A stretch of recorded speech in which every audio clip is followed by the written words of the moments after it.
These are the top 10 dog training myths. 1. Training a dog takes a lot of time. This is simply far from the truth. If you know what you are doing, training a dog would actually be one of the simplest thing you do. There will be no need to spend hours on end in dog obedience programs, walking around in circles even in the rain. This is the old way of doing things. Most of the time you just end up tiring yourself and your dog out and wasting a lot of your precious time. If you find yourself in this situation, then it is very likely that you are doing something wrong. See, dogs are simple animals. Yes, they love to walk and exercise, but they also love to sleep for long periods of time, and most importantly, they just want to impress us, and that is an advantage we have in any training session we engage with them. 2. There is always one pack leader in every house. It's true that their ancestral lineage has left dogs predisposed to having a pack leader when out in the wild, but their living situations have changed since then. Dogs are now more geared to living in households, and this leaves their survival to anybody in the household. What I am saying is that everybody in the household can perform the function of a pack leader for a modern dog.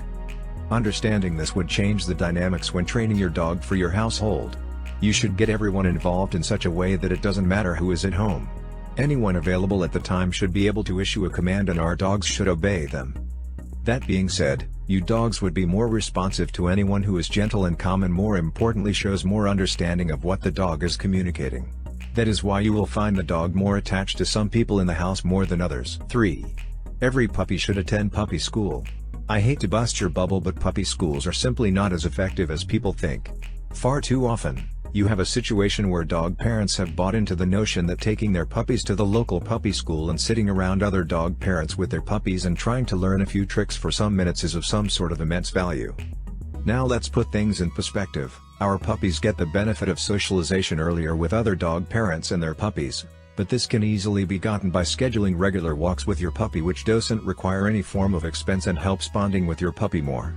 With puppy schools, the time spent is short. Your dog may learn a trick of two, but the more important training such as obedience training and more are left out.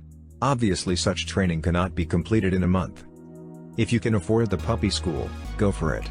But keep in mind that the responsibility of training your dog rests on you and not the puppy school. 4. Giving your dog quality training is expensive. The truth is that quality or professional dog training is not expensive.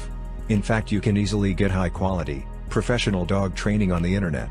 Sadly, most people get drawn to shine and jingles instead of taking time to investigate where they get the training from. They end up spending thousands of dollars on agility classes, dog obedience classes, puppy schools, dog behaviorists and more. The best way to get quality training is to confirm from others who have had success in it. That means searching out and verifying the testimonials for the dog training program you may be interested in. 5. You only need positive reinforcement to train your dog. Positive reinforcement is wonderful. It is a great way to teach our dogs so many things, but it is only part of the training process. More important than positive reinforcement is treating your dog with respect, love and care. You see, training a dog is very much like training a child. You praise them and share the joy when they do something good, but you also need to be strict and discipline them when they do something wrong. Doing this will require other methods like placing them on timeouts or some other medical interventions. Like we said earlier, treating you with respect, love and care is more important than any positive reinforcement technique you can come up with, as it makes them more disposed to follow your commands. 6. Not using dog food as treats. Apart from normal dog treats, using dog food as treats when done in the right way can do wonders for your dog.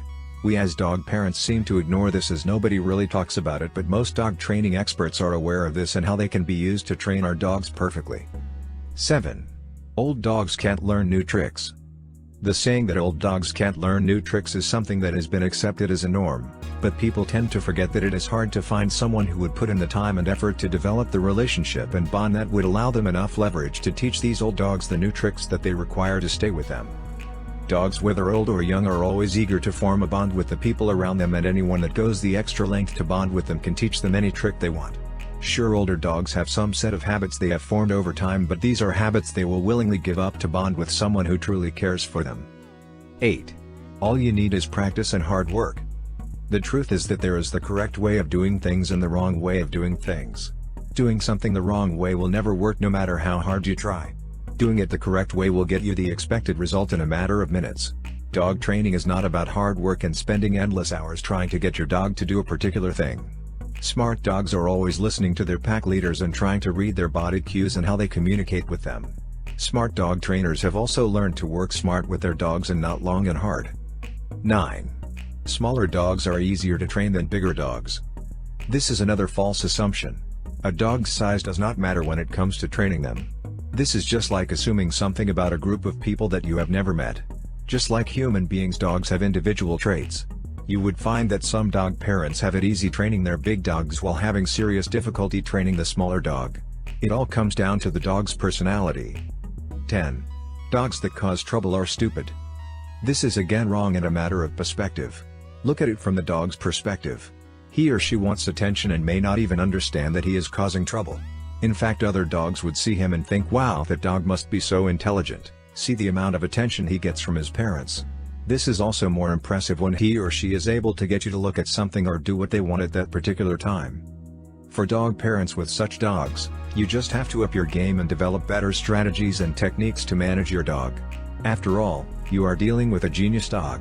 Why let all that potential go to waste?